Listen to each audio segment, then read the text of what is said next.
இன்றைக்கு நாங்கள் செய்திருக்கிற ஒவ்வொரு திட்டமும் புதுமை பெண் திட்டமாக இருந்தாலும் சரி, மாதந்தோறும் வழங்கப்படுகிற 1000 ரூபாயாக இருந்தாலும் சரி, 1ஆம் வகுப்பிலிருந்து 5ஆம் வகுப்பு வரை படிக்கக்கூடிய மாணவர்களுக்கு இலவச சிற்றுண்டி தருகிறோம் என்று சொன்னால் அத்தனைக்கும் காரணம் இந்த நாட்டில் இருக்கிற மக்கள் நிம்மதியாக வாழ வேண்டும் என்ற எண்ணம் படைத்த தலைவர் நம்முடைய தலைவர் தளபதி. தமிழ்நாட்டிலே லட்சக்கணக்கான பெண்களுக்கு மாதந்தோறும் 1000 ரூபாய் கொடுக்கிறாரு. இந்த 1000 ரூபாயில படித்து எத்தனை பேர் கலெக்டராக வரப்போகிறார்கள், எத்தனை பேர் இன்ஜினியர்களாக வர போகிறார்கள், எத்தனை பேர் டாக்டர்களாக வரப்போகிறார்கள், எத்தனை பேர் தாசில்தார்களாக வரப்போகிறார்கள். அந்த பெண்கள் எல்லாம் அந்த நாற்காலியில் உட்காருகிற போது இந்த நாற்காலியில் நம்ம உட்கார வைத்தவன் மு.க. ஸ்டாலின் என்று மனதார பாராட்டுவார்கள். பாராட்டுகிற என்ன பெண்களுக்கு தான் எத்தனை நெருக்கடி கொடுக்குறாங்க. கோர்ட்டு மூலமா மிரட்டுறான், இடி மூலமா மிரட்டுறான், ஐடி மூலமா மிரட்டுறான், சிபிஐ சொல்றான். ஆனால் ஒன்றை மட்டும் சொல்கிறேன், ஒரு ஆட்சி அழிவதற்கு முன்னால் இது போல எண்ணங்கள் தான் வரும். அதுக்கு 77 நான் உதாரணம். 77க்கு முன்னாடி அவர்கள் பண்ணது தான் 77 தோற்றம். அன்னைக்கு என்னென்ன நடந்ததோ அத்தனையும் இன்றைக்கு மோடி செய்கிறார். எல்லோரும் பிடித்து உள்ளே போடுகிறார். முதலமைச்சர்களை எல்லாம் கைது செய்கிறார். கெஜ்ரிவாலை கைது செய்வேன் என்கிறார். யாரை கைது செய்தாலும் செய்ய முடியுமே தவிர என் தலைவன் தளபதி மு.க. ஸ்டாலின் காலில் இருக்கு ரோமத்தை கூட மோடியாரை தொட்டு பார்க்க முடியாது என்பதை நான் ஆணித்தனமாக சவால் விட்டு சொல்கிறேன். காரணம், தேடி தேடி திரும்பி பார்க்கிறார்.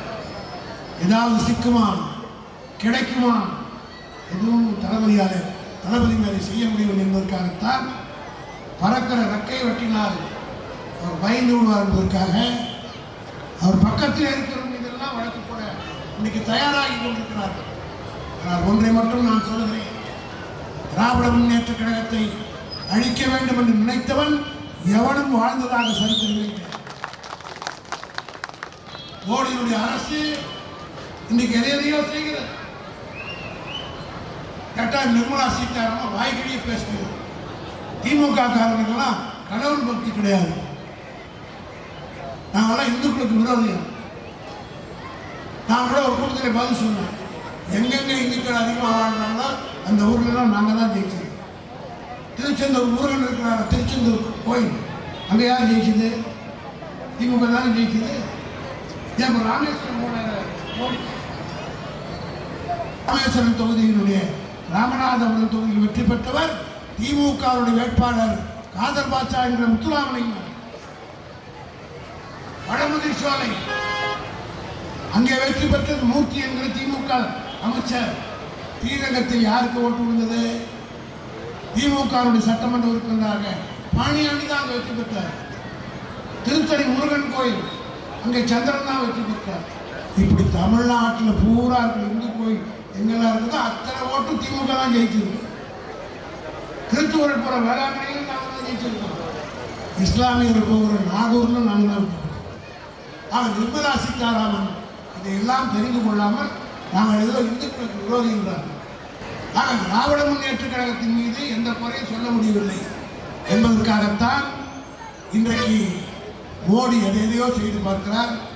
இங்கே தமிழ்நாட்டில் ஒருத்தர் திருவிழா சூர்யா சொன்னார், ஆனா பிறந்து வீணா போன அண்ணாமலையும் அவன் என்ன பேசுகிறான்னு அவனுக்கே தெரியாது. பொய்யை சொல்றதையே தொழிலாக கொண்டுட்டு பொய் சொல்றதிலே 1ஆம் நம்பர் புழுதன் யார் என்று சொன்னால் அண்ணாமலை. ஆக இப்படி ஒரு பொய் பிரச்சாரத்தை பிஜேபி செய்து கொண்டிருக்கிறது. வருகிற நாடாளுமன்ற தேர்தலிலே எனக்கு மிகுந்த நம்பிக்கை இருக்கிறது. பாதகம் செய்பவரை கண்டால் நாம் பயங்கொள்ளலாகாது பாப்பா, மோதி மிதித்து விடு பாப்பா, அவர் முகத்தில் உமிழ்ந்து விடு பாப்பா. அண்மை செய்திகளை உடனுக்குடன் தெரிந்து கொள்ள இணைந்திருங்கள் இயம்நாடு தொலைக்காட்சியுடன்.